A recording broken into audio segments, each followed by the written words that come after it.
మనలో చాలామందికి ప్రతిరోజు పువ్వులు దొరకవు కదండి. పూజ చేసుకోవడానికో లేకపోతే కార్తీక మాసం, ధనుర్మాసం అలాంటి రోజుల్లో ఎక్కువ పువ్వులు తెచ్చుకుంటాం. ప్రతిరోజు పువ్వులు కావాలి కాబట్టి. కానీ అవి నిల్వ ఉండవు. అలా కాకుండా వాటిని నిల్వ ఉంచడానికి నేను ఒక టిప్ అయితే మీతో షేర్ చేస్తాను.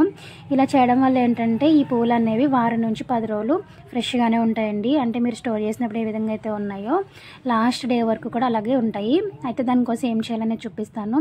నేను తెచ్చుకున్నటువంటి పువ్వులన్నీ కూడా ఇలా పేపర్ మీద వేసేసుకున్నాను. పువ్వులేమి తడి ఉండకుండా చూసుకోండి. నేను తెచ్చుకున్న పువ్వులు అయితే తడేమీ లేవండి. ఇన్కేస్ ఒకవేళ తడిగా ఉంటే ఇలా వేసేసి కొంచెంసేపు వదిలేయండి. దాని తర్వాత దీంట్లో పోతున్నాయి పువ్వులు బాగాలేదు అనుకున్నవి మ్యాక్సిమం తీసేయండి. ఎందుకంటే పోయే పువ్వులు ఉంటే మిగిలిన పువ్వులు కూడా పాడైపోతాయి.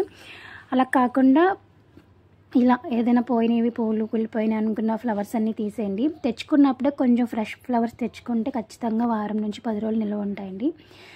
ఇలాగ తీసేసుకున్న తర్వాత ఏదైనా ప్లాస్టిక్ డబ్బా తీసుకోండి. మీరు తీసుకున్నటువంటి పువ్వులు బట్టి డబ్బా సైజ్ అనేది తీసుకోండి. తక్కువ ఉంటే తక్కువ చిన్న డబ్బా, లేదు అంటే పెద్ద సైజు డబ్బా తీసుకుని ఆ డబ్బాలో అడుగున న్యూస్ పేపర్ వేసేసుకోండి.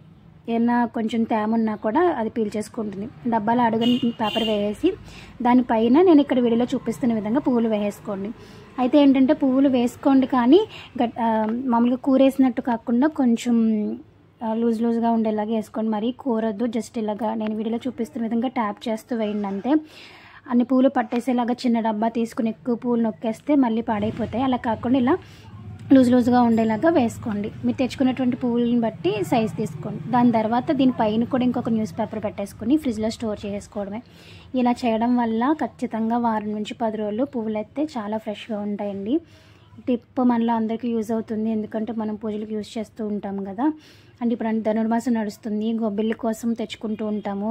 మన సైడ్ అయితే కడియం వెళ్ళినా రావులపాలెం వెళ్ళినా తక్కువ దొరుకుతాయి కాబట్టి అటు సైడ్ వెళ్ళినప్పుడు తెచ్చుకుంటూ ఉంటాం కదా. సో అలాంటప్పుడు మీరు ఏ పువ్వులైనా కానీ ఇలా స్టోర్ చేసుకోవచ్చు.